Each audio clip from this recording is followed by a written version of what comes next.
Hello YouTube, this is Tammy Pie and I'm back with another video.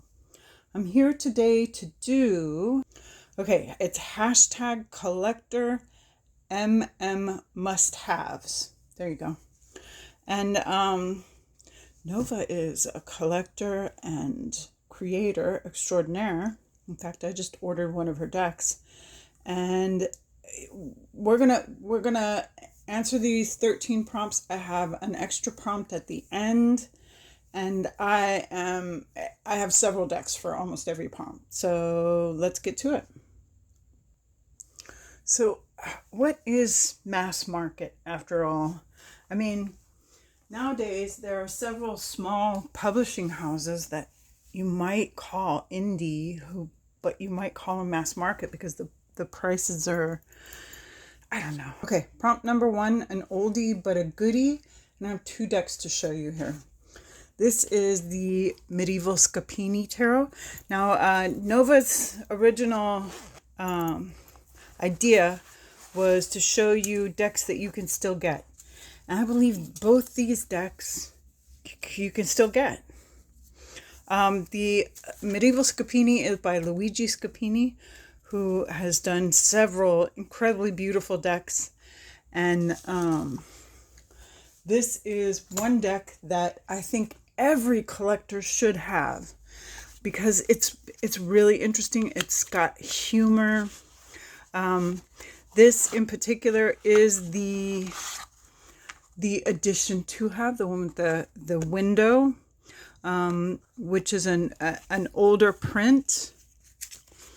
The cardstock is better. The print quality is better. This is a copyright 1985. This number right here, it's the 10th printing. So, I don't know, maybe late 80s, early 90s. I'm not sure. But the gold ink here is nicer. And on the back as well, it looks like a carpet. Oh, I think this is in order, which is kind of cool. The majors here are the artwork is done to simulate the oldest tarot deck, the Visconti Sforza.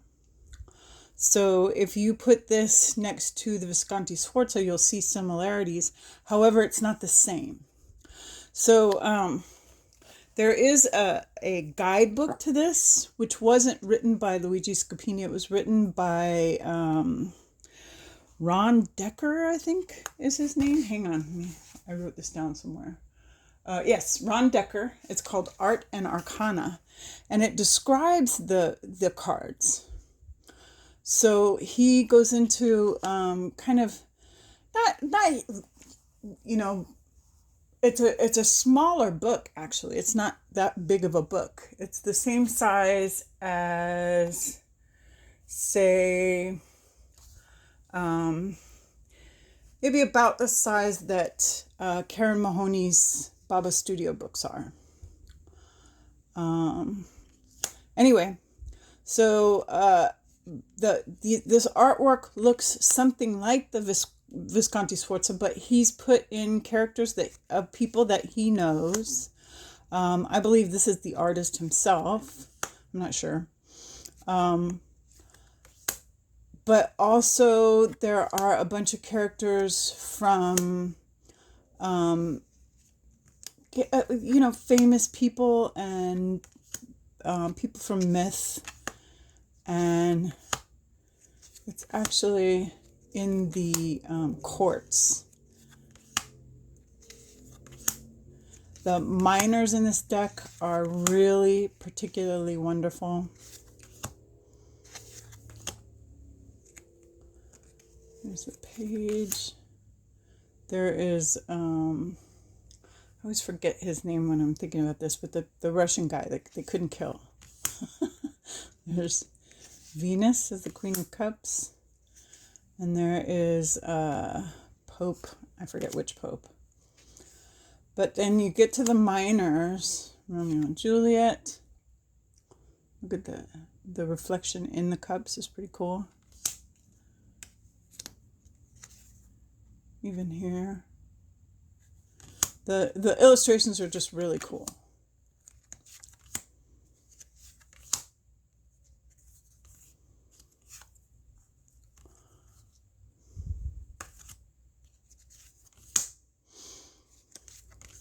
Yeah, so that is an oldie and a goodie. The one to collect is this one with the box with the window. I'm going to put that back in order. And then another one that is a good oldie but a goodie that you can still get. This has been being published since 1988, is the medicine cards. And this one, the beauty of this one is kind of in the book, but I'm just going to show you the cards. This was done by Jamie Sams and David Carson. And this is originally done in Santa Fe, New Mexico, where I grew up. I believe Jamie Sams is indigenous. I'm not sure what tribe she belongs to. But the book is really written beautifully. It's very informative. I don't have it here, I don't think. I think mine's in Yakima. But I don't really need it anymore because I've had these for so long that this was actually given to me. This is an old copy because this was given to me by a friend in Santa Fe.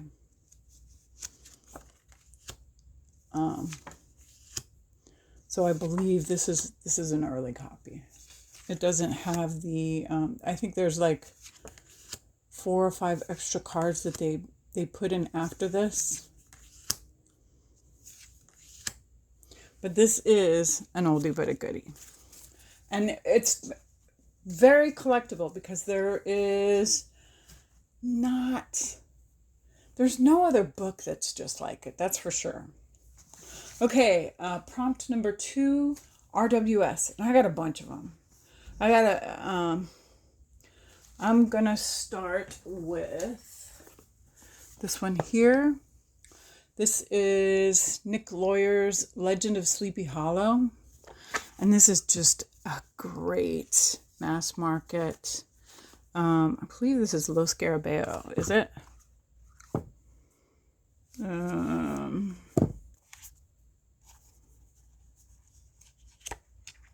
No, Schiffer Red Feather. Okay. Nice backs. Really good cardstock. I've soaked this. So it's got a really excellent shuffle. It didn't always, but with a little soaping you can do a lot. And this has the look and feel of RWS, but they are characters from not the movie, but the story. And he talks about how his family got together every Samhain and Halloween and read the story, which is a short story. You can get it for free and read it online. And it's about this kind of foolish guy, Ichabod Crane, who comes to this little town that is haunted and falls in love with the mayor. I don't know if he's the mayor or not, but like the top citizen of the town. And he dances with her, and they talk about all the stuff that's happening. And the Headless Horseman, there he is. Really cool little deck. I think highly collectible. I think should this deck ever go out of print, it will then go for a good price. All right. Another. This is very Halloween-y. Reader's wrap. Yes, it is. Okay. This is the Halloween Tarot. And you'll see this mass market deck in many people's favorites. That I think there are people who would use only this because it's such a good representation of RWS. But it also has these not very scary, very typical Halloween things.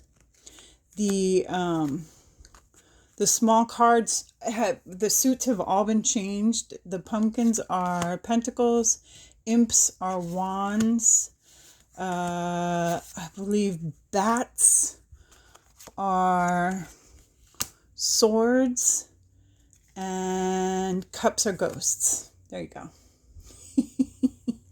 And it's got a black cat in every card, and it's just a really good RWS clone for Halloween. Great cardstock. It comes in 2 sizes. This is the size that came in the box. I don't know. I don't even know where the box is anymore. But you don't need it. And this actually had a medium-sized guidebook that went to it too. But I never had that one. And you really don't need it because the cards speak for themselves. This is a cool one. This once was mass market. I don't know if it's in print or not, but you see them around. And this is just a great round RWS. Extremely collectible, especially if you can get your hands on the real one. There's a bunch of fakes out there. Don't buy fakes. The fakes are not as good. They're smaller cards, not as good a print quality. Certainly not as good a cardstock. This, I believe, is USGames. Yeah. And this was printed, I want to say in the 90s. Let's look. 93. There you go. All right, and we're back. Okay, so I've got a couple more to show you just because I can't help myself. And that is this RWS, which is, I mean, honestly, anybody who collects tarot ought to have a straight USGames RWS. And if you're going to collect and you're not looking for like a blushing fool or something rare, then this is the one to get. And this one is, I believe, from like either the late 80s or the 90s. That's what the little white book that I have looks like. So copyright 1971, but it's got like a 40 over here. Okay, so this is approximately the 40th printing. All right, Stamford, Connecticut. I'm not sure where my box is. I think I might have the box here. That's the extra card. I believe there's an extra white card in here too. So $2, USGames Street, 32nd Street, New York, New York. But the reason I say this is the one to collect is because it has the sweetest cardstock. This is, in my opinion, the best RWS cardstock there is for riffle shufflers.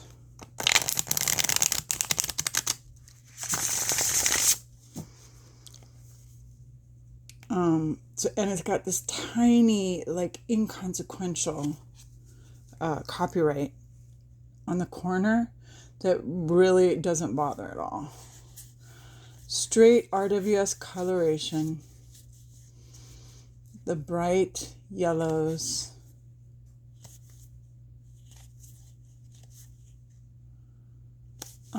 Pretty nice line work. You know, you can see a lot going on here. But it's all about the cardstock for this one. Okay? And the other RWS that I think is extremely collectible, and this may be due in part to Tarot Tube, is Tarot of the Magical Forest. And mine is Mine has been modded. So I cut off the borders and edged it. I don't even remember. Is this gold? It's kind of gold. Okay, but I've used this for so long and had it for so long that it really doesn't matter. This is a straight up RWS clone with the absolute cutest little animals. And this is by Tang, who I believe is a Hong Kong artist, if I'm not mistaken.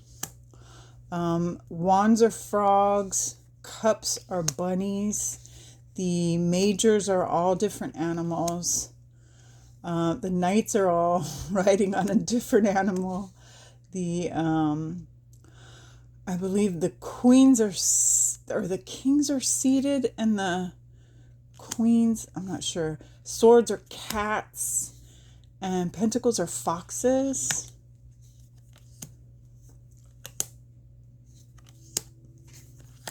Let's see if I can find a king and a queen. Here's the Empress. The Hierophant. Oh my god. Okay. Temperance. Oh. Okay. Strength. Iconic. Oh my god. That's the Emperor. Oh no, that is Justice. Okay, so here we've got one bunny. There's the star. Death. Lovers.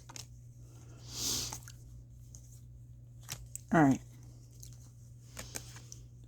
So that's the king and the queen. Oh my god. There's the sun, the little wallaby. Oh my goodness. Yeah. So that is ultra collectible and really a great reader. I've used this for ghost hunting. It's awesome for that too. All right. Prompt number 3. I can't believe I'm only on 3 at this point, but okay. A Non-Marseilles pip-deck. All right. This might be controversial, but let us talk about the wild unknown. The wild unknown is a Non-Marseilles pip deck. I don't care who you are, that's pips. Now, they might be pips with feeling, but they're pips. This one has been colored. This I bought from Anna Astral Lady, and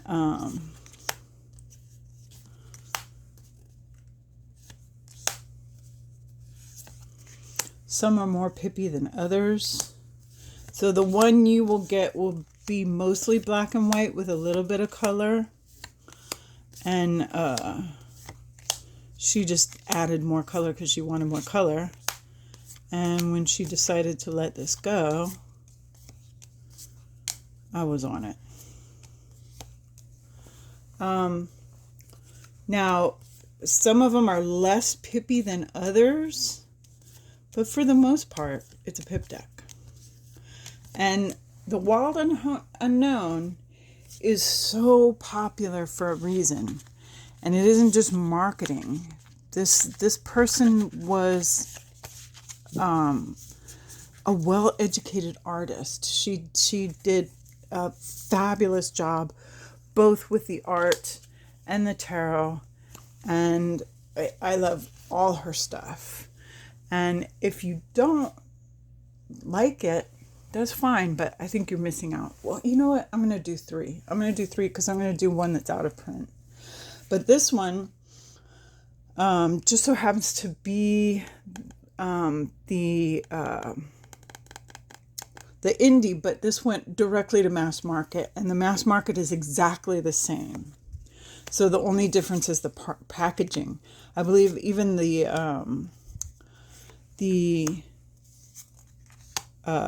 cardstock is the same, which happens every once in a while, unbelievably. And this is the Keystone Tarot, which I've had it out on my table for a while, which has these cool kind of playing card pips, but with the Marseille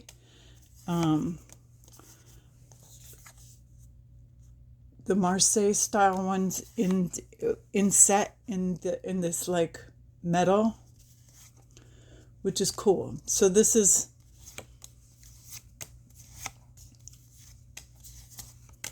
just a gorgeous, and you can still get this. And I forget who this is by.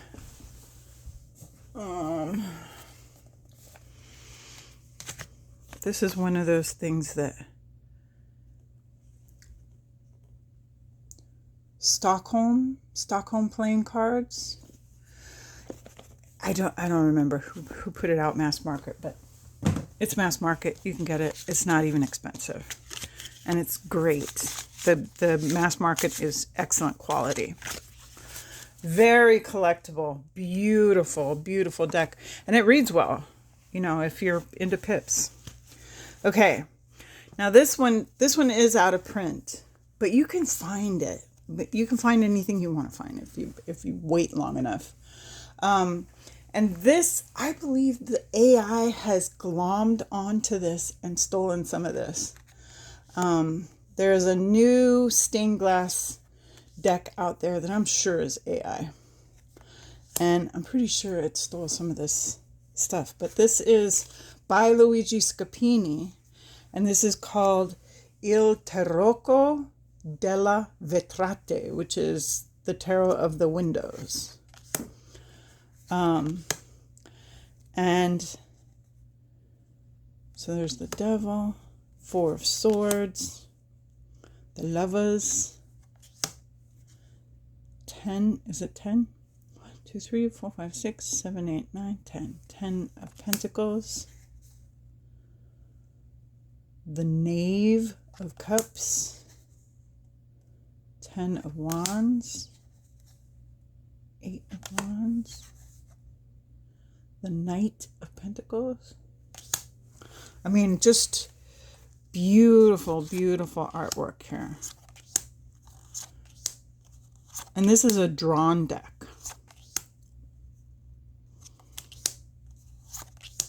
By the same guy that did the medieval Scapini. He also did Romeo and Juliet. He did one called the Bacchus Tarot. And he is, in fact, the guy that they asked to do the extra cards for the Visconti Sforza that USGames produced. Yeah, so great deck, eminently collectible. Once was, I want to say that might have been a, what's the one that starts with G? I forget. This was produced, I think, in Italy. It was one of the Italian people. But look it up. All right, next. Marseille decks. Okay. Now, earlier I said, I don't know what mass market is, because in some cases, what seems to be mass market isn't really. Now, Triomphe della Luna by Patrick Valenza has now been produced as a mass market deck, but it isn't exactly the same, right? So I think he did the illustrated pips as a mass market deck. I don't know if he did just the regular deck as illustrated pips. Or, I mean, as a mass market.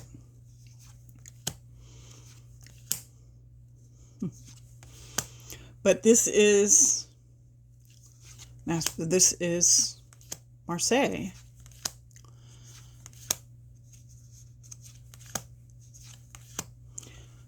So, yeah. And I would argue that Deviant Moon Productions has produced so many decks, it's kind of mass market. And he doesn't charge a huge amount. I mean, some of the Oracle decks are a little on the pricey side, but not that much. You know, we're paying for indie decks now in the range of $85, sometimes more. And sometimes we're paying for shipping and tariffs on top of that. So, yeah. Okay. And then, of course, there's this, which I believe has been shown before. I'm pretty sure Honey Lou showed it. But this is the actual mass market with the book and the box and the cute edges and the absolutely terrible cardstock. I would love to have the make playing cards of this one, which is no longer being sold because they brought it out mass market. Now, I guess they did the best they could.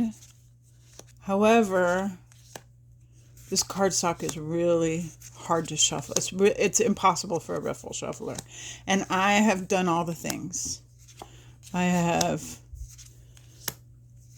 been through the wars with this deck.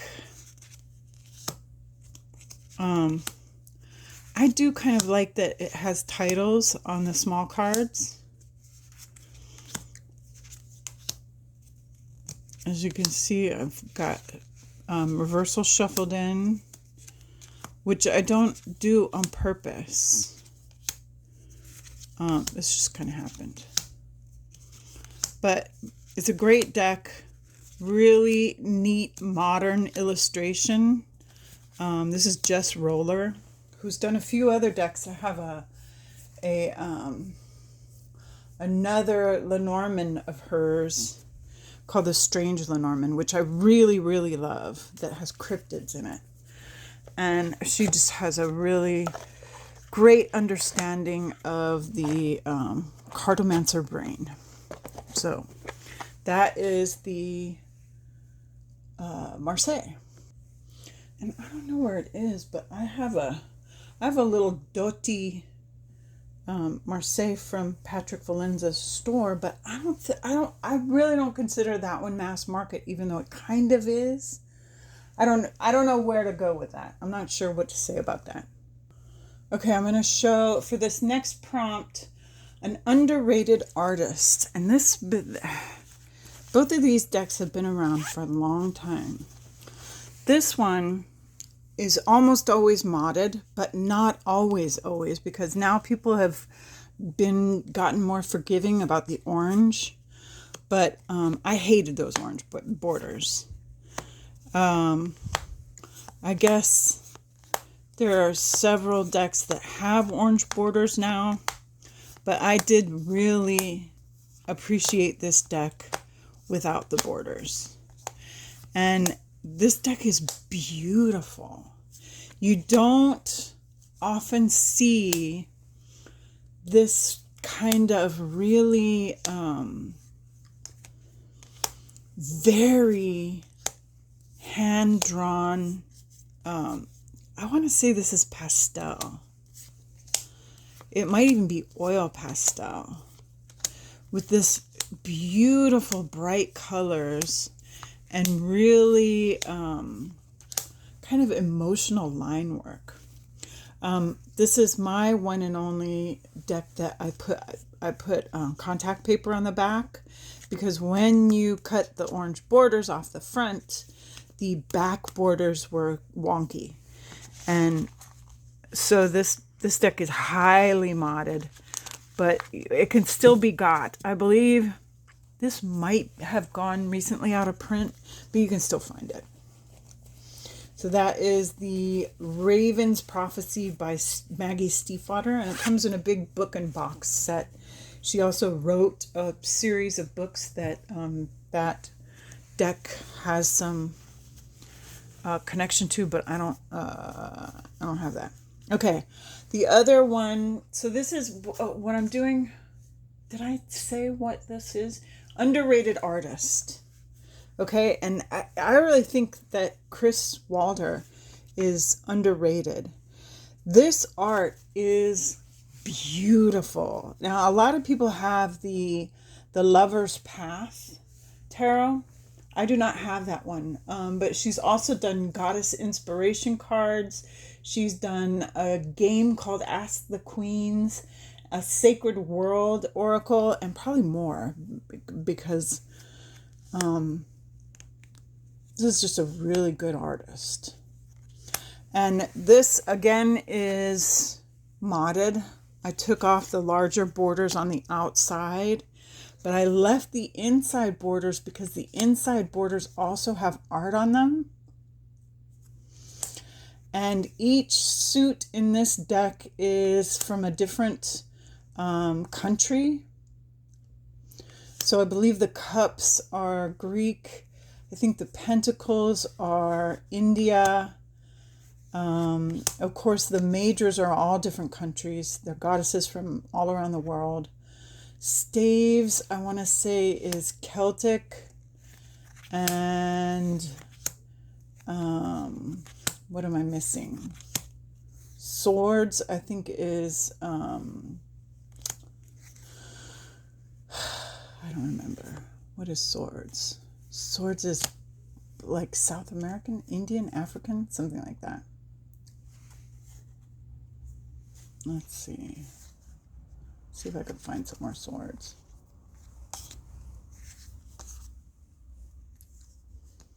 Those are all pentacles.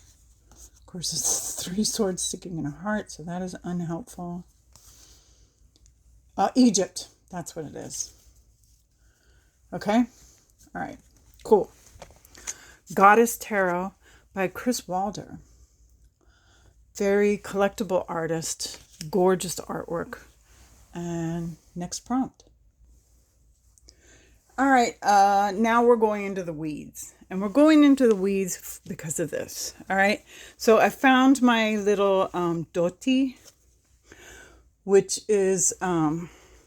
this is a Marseille that Patrick Valenza produced. So, I mean, if it's on deviantmoon.com, is it not mass market? I don't know. But this is a historic deck as well. So this next prompt is historic decks. Now, I have several beautiful indie historic decks. But, you know, Il Meneghello, and, you know, there are several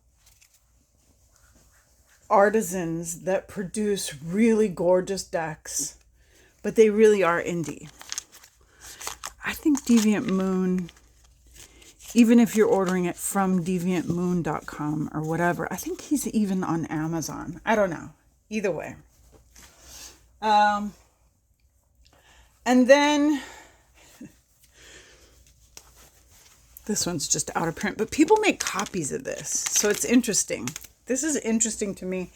I just purchased a copy of this off MPC that was done by, completely redrawn by Nova Mundi. But this is the old US Games. I think it's US Games. Is it US Games? Yeah. This is an old US Games. So this was mass market. And it's called the Flemish Tarot, but people know it more likely by the Vandenborre Bacchus. And this is a really interesting old deck, okay? This is the one with the Spanish captain instead of the High Priestess. Le Foudre, or the, I want to say the Lightning, or the, instead of the Tower. The Hanged Man is right side up. What else? There's a couple other just weird things about this deck. But it's really got very lovable artwork. And I'm telling you, I am so excited. This is the last order I made before going into the, instead of the star, it's like, I'm sorry, instead of the moon, it's like a guy. It's just a little different. And Bacchus is the Hierophant.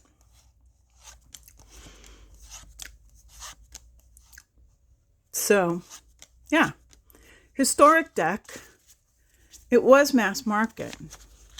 The deck itself is very thick, but the cardstock is actually really fun to riffle shuffle. It has this kind of fluffy feel to it. And this side is waxy, but this side is like very art papery. It's real cool. So this is a very collectible deck. But if you don't want to pay collectible prices for it, I would just go to MPC. Or I believe she's got it now on Game Crafter too for the American people. I got it on the Make Playing Cards because I was already doing a Make Playing Cards order. Okay, and then there's this one. Now, what they're saying is a historic deck, which of course these are decks come down from history, but this is historic art. A lot of the people in this deck, that's Queen Elizabeth. This is a early, drawings from medical stuff. Now what Cat Black did was, this is Saint Sebastian. She collaged different pieces of art. That is, I think, one of the Henrys, like Henry the Sixth, I believe. I don't know who that kid is. All the aces have an angel in them. I believe this is Mary.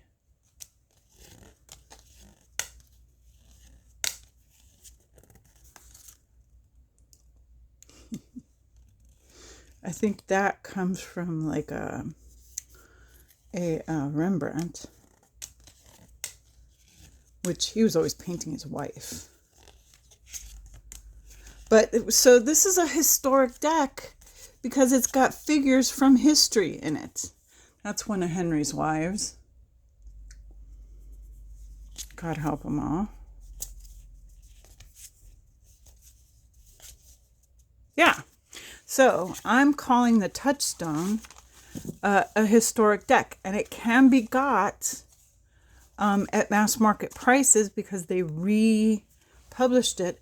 But this is the old Kunadi edition, and this really is the one to collect.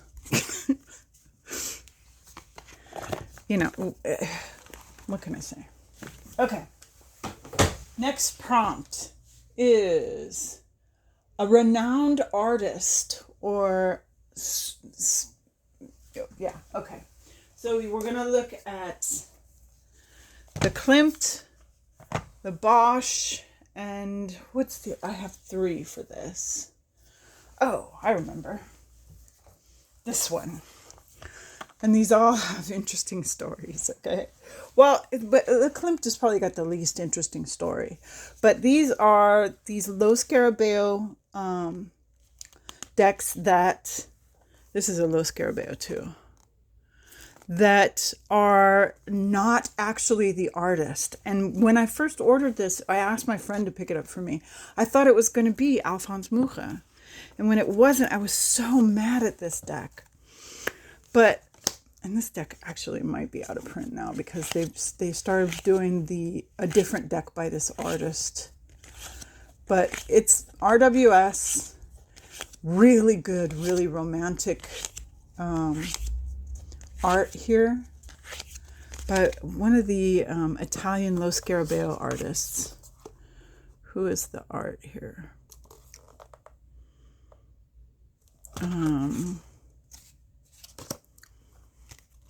Where's the book? I just had the book.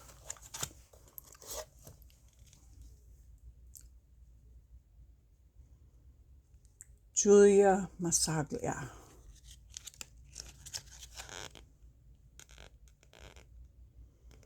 Okay? Yeah. Low Scarabeo 2014. Anyway, great deck.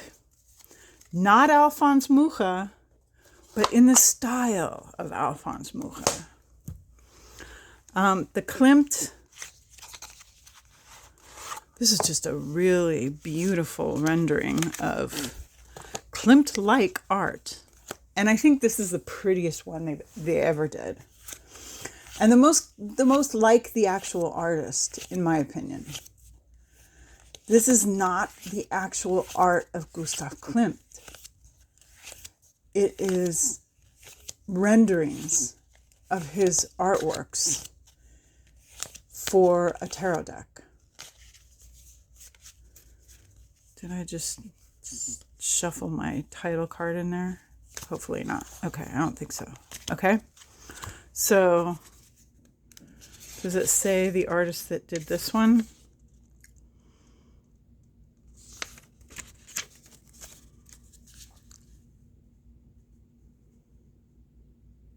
Artwork by whoever that is. Okay, but this one, this is a really interesting deck. Now, this is the indie edition, but there is now a mass market one that actually has a regular size book. This is a Kill Yourself tiny print. But I got this indie one at a little store in Portland. God, a great little place, like a magic shop that has like indie books and stuff like that. And I grabbed it because I thought this indie is going to be hard to get, and it is now. But this is a, what's his name? Travis Henry? Yeah, I think this is a Travis Henry.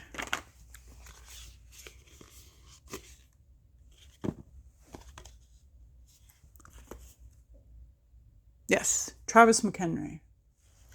And what he did was he took Bosch's art and turned it into a tarot deck. But in order to do that, he couldn't shove the art into the 78 actual cards. Instead, he looked at the art and made suits that had a much larger court system because there were so many people in this artwork and a lot more happening in it. Like we have the 7 deadly sins because of the painting that this was taken off of. We have a suit of birds and a suit of berries and a suit of vessels. Okay. And I love what he did with this. And if you just let it be what it is, it does read well. I've mixed it with oracles and with other tarots, and it's a fun piece of tarot artwork. And okay, so next, all right. So the next prompt is a deck by a renowned occultist. Okay. So, I mean, all these major decks are by occultists, right? But at mass market prices, anywhere you go, on Amazon, in your local bookstore, wherever you go, you can find a Thoth deck for very inexpensive. They're like, what, 15, 20 bucks? And this is full of occult symbolism. It's everywhere. If you listen to any of my, we did last year with Masha from Musings by Masha. We did a majors project where we did a major every couple of weeks or something. And I mean, you learn so much from doing something like that. And Thoth is just full of interesting stuff that you would never learn unless you looked at something like this. Okay. So, renowned occultist Aleister Crowley, definitely. All right, and Shadowlands Tarot by Monica Badirsky. Monica Badirsky has been a practicing witch. She holds classes and does like whole witch fairs.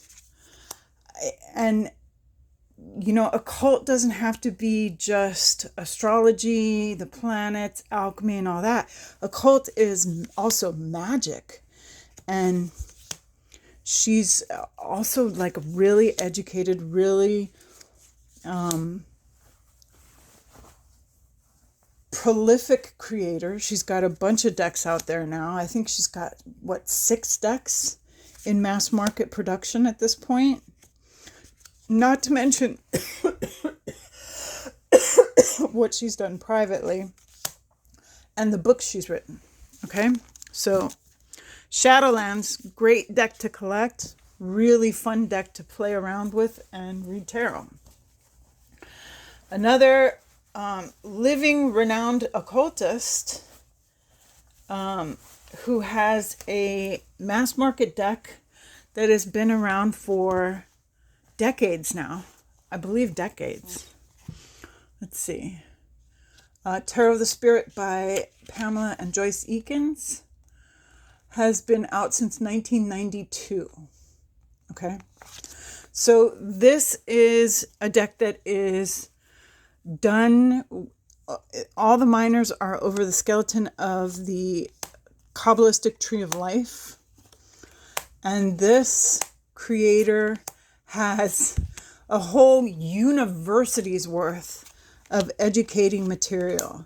The 2 large books that just go to this deck will teach you more than you need to know. But she also has a YouTube channel that you can listen to just while you're doing anything. Just listen to it. And it's really interesting. She gives exercises that you can do, meditations. She seems like a really nice lady, too. So it's kind of cool. And these are all oil paintings that her mother, Joyce, did. Which, if you listen to her, she says that her mother felt like they were alive when she was doing them. Which is pretty cool and occulty. All right. Let's see. And it's a great deck. It's a really great deck. You just have to get to know it. Just read the book, go over some of the material. It's so interesting. All right, recent release. Hang on just a second. Recent release is prompt number 9. And these are both pretty recent. I want to say this is 2024 this came out. This is Witch Sister by Julia Jeffrey, who was already pretty famous for the, what's her other one called? The Fae one. You're all yelling at me right now, but,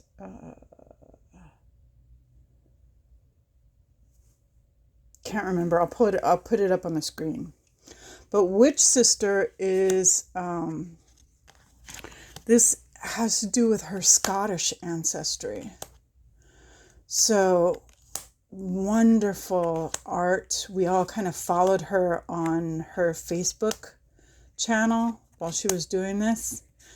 And this is one of those decks that you, like many great decks that are created over time by hand and are not just run-of-the-mill, which we're always saying, don't give us run-of-the-mill. This one takes a little bit of getting used to. You got to kind of look at the book. You got to kind of see where she was at when she was talking about this, because there are some really intense moments in this deck. But I mean, it's really cool. And should this go out of print, I think it would be really collectible. but I doubt if it'll go. That's a Llewellyn. They just released it, so. And here's another Lo Scarabeo. This is the Circe Tarot. This is one of those tarots that I resisted getting because we went through this whole Greek thing, right? So everything that was being released was Greek. And this is a Greek one.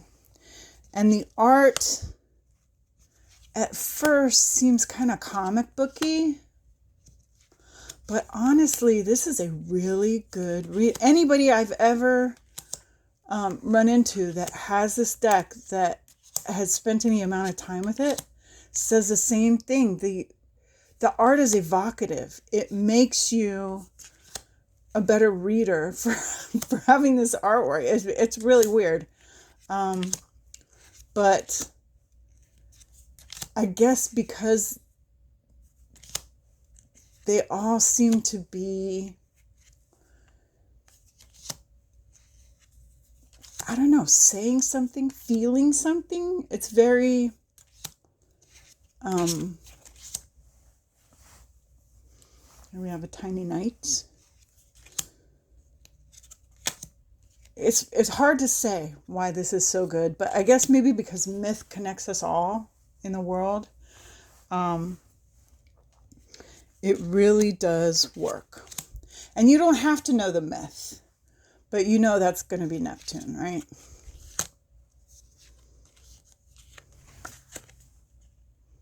I forget who this is. I think she's a queen, right? Should we look it up? Let's look it up. Because they're not always who you would think they are. And sometimes they look like they're bad. Okay, so this is Medea. Cool. The sorceress and soothsayer, the great wise niece of Circe. She amassed imposing riches through her talents and shrewdness. In her role as initiate to the divine mysteries, she understands the language of birds, and the falcon is her messenger, the eye that observes and watches over everything. Keyword, prudence. So cool, right? And a lot of times Medea is, pictured as a bad guy. They're talking about her as having amassed wealth. So those are my two recent releases that I think you should collect. All right, the next prompt 10 is underrated decks, and this is the first one I'm going to give you. This is who printed this? I don't even know who the publisher is. Hang on, let's see.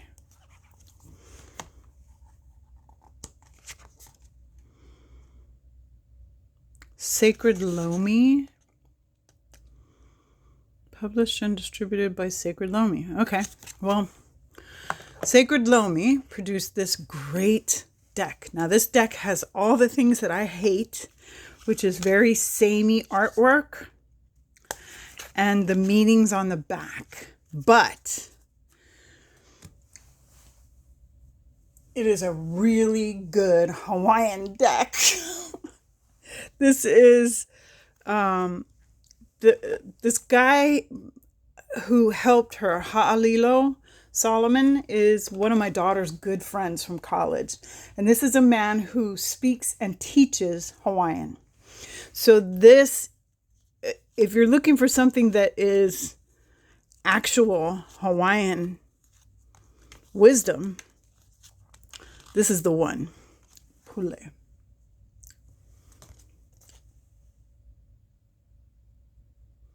Okay, so very underrated, and it's because of the subject matter. I understand that.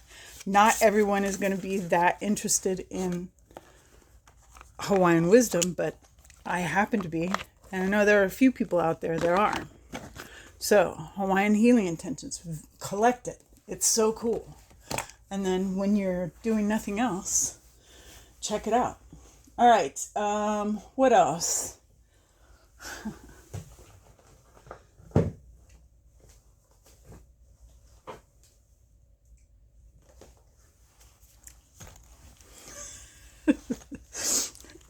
I'm calling this an underrated deck because People were so mad about this deck.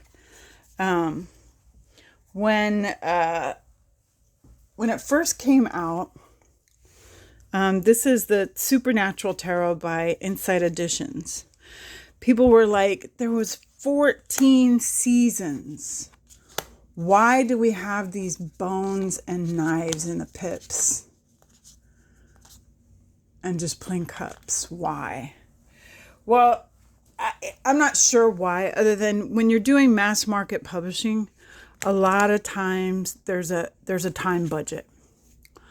And I know, for instance, the Game of Thrones one, that one didn't have very much either. It had a lot of like repeat characters in it and stuff. But this deck is so good. I could call this an underrated deck too. It's so good. What they do have in here is great. And if you do get one of these pips, you'll understand that the pips actually, they work. They're not the best pips, but they do work. They're important. Particularly in the knives or whatever they are. What are they? Blades? I think they call them blades. Yeah, blades.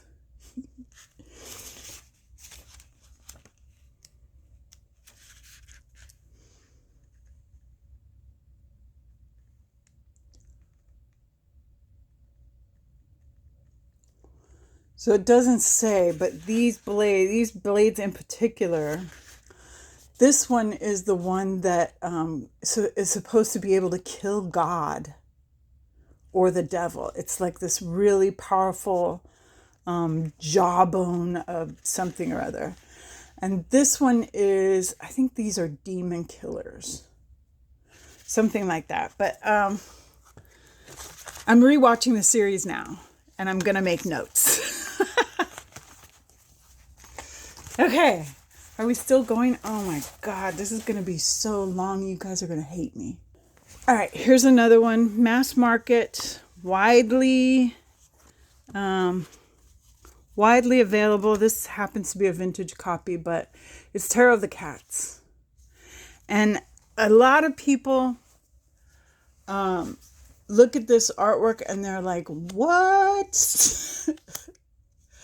How am I supposed to understand this? But let's just call it a mid-level tarot.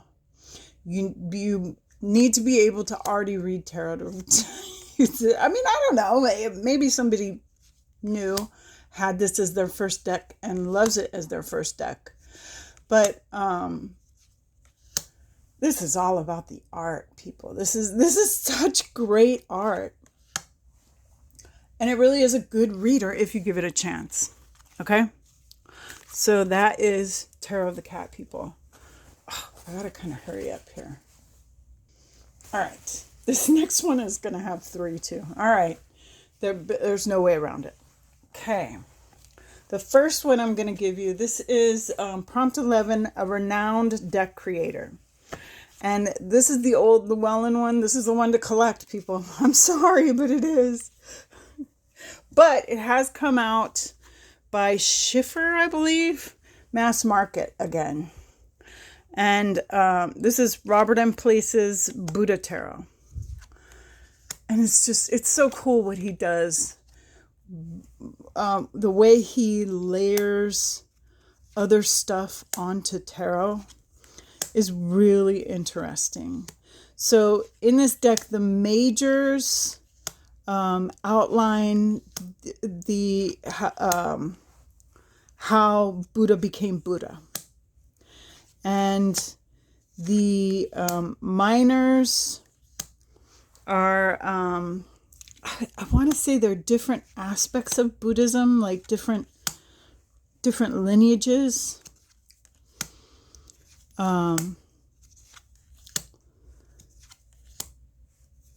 Something like that.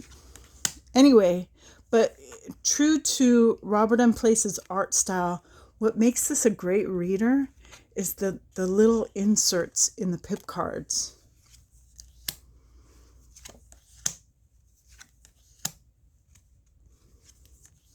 They will give you a little extra push. They'll give your intuition a little. And the edition that is out mass market now doesn't have these colored borders. I think because they felt like the colored borders were confusing. Because this is not pentacles. This is pentacles. This is actually cups, I think. I think double Vrajas are cups. Let me look it up so I'm not lying to you. Jewels are pentacles. Lotuses are the element of fire. So the lotuses are wands. Double Vajras are, yeah, they're cups, I think.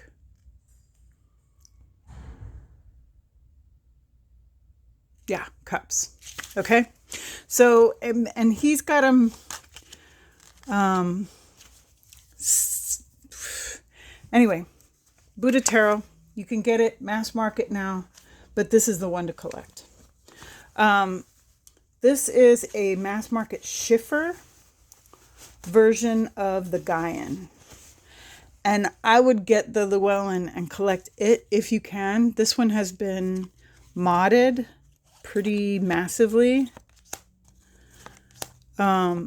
which makes it bearable, but the Llewellyn one is better. And the new one, yeah, I don't think they did it any better, honestly. And I have heard from old tarot tuber that the French version, the older French version is really good. Okay, as far as mass market goes. And then this has been around forever. Oh, and this is, who's the artist for the Gaian? I'll put it up on the screen while I'm going through her deck. But this is Will Worthington's Druid Craft. And it's just a great old deck. The artwork is excellent. And every deck collector should at least try it. All right. This is prompt number 12, an important esoteric deck. And I'm bringing to you the Marielle. And this is the first edition, which is now out of print, and it has been modded. That's one of the cards that was changed. But for the most part, this deck is still available mass market in its current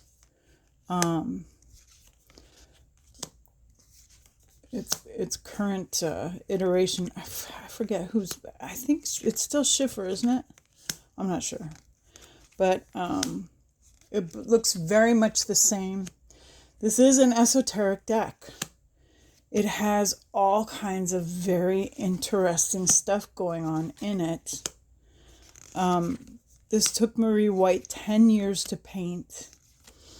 It has had several people on YouTube that have done deep dives on it.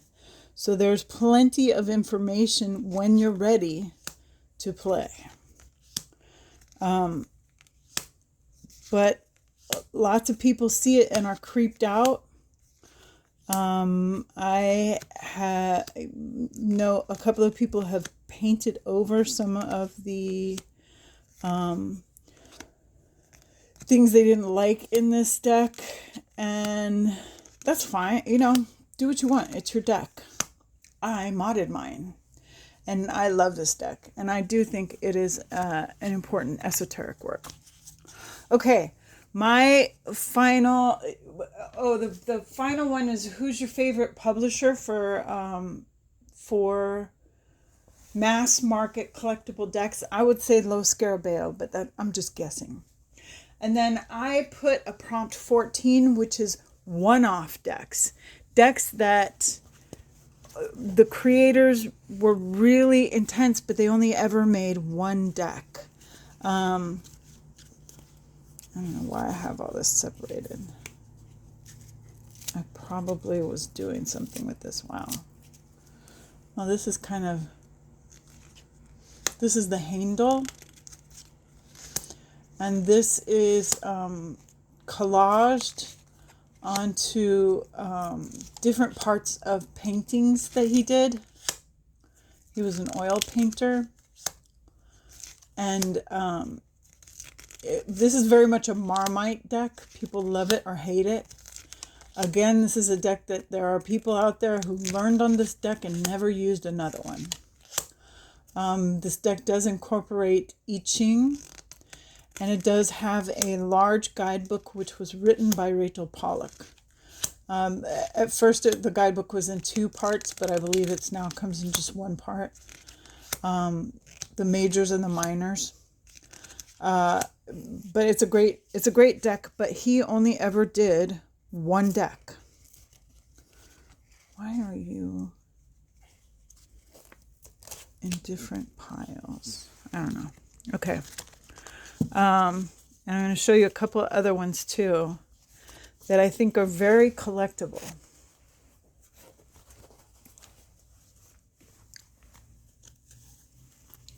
This is the mass market version, which I guess has gone out of print now. This is the Anna K Tarot. And she only ever did 1 tarot deck. There is also a Lenormand deck, but it's a little different because I think when she was doing this, it was earlier in her artistic career. But this deck is really interesting. The faces are strange. They're kind of a little gnomey.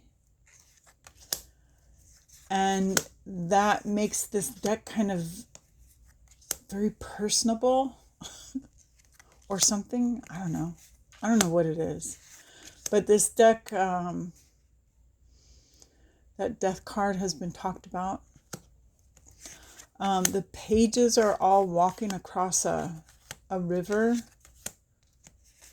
It's just interesting. Only ever did 1 deck.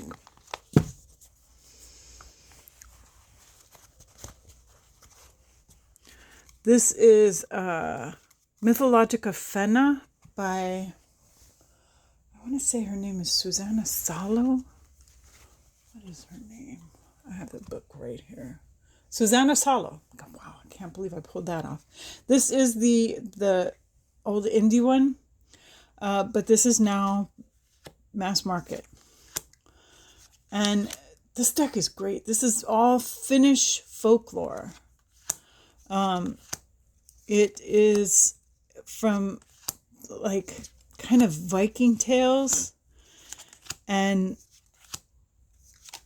it's a really great reader if you read the book. If you don't read the book, you're not going to know what's going on. And particularly if you're using the indie, because the indie doesn't have all the tarot titles on it. But I like that. Only ever did 1 deck. And then finally, this is my last one, I swear to God. The Urban Tarot. And this is the indie version, but the mass market, in my opinion, the mass market is great. The indie's a little smaller.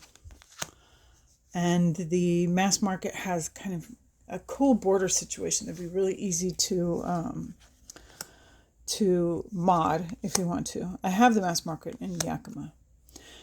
This one is a little darker and has a cut. There was at least 1 image was changed, and that's the tower, because this has the Twin Towers in New York City.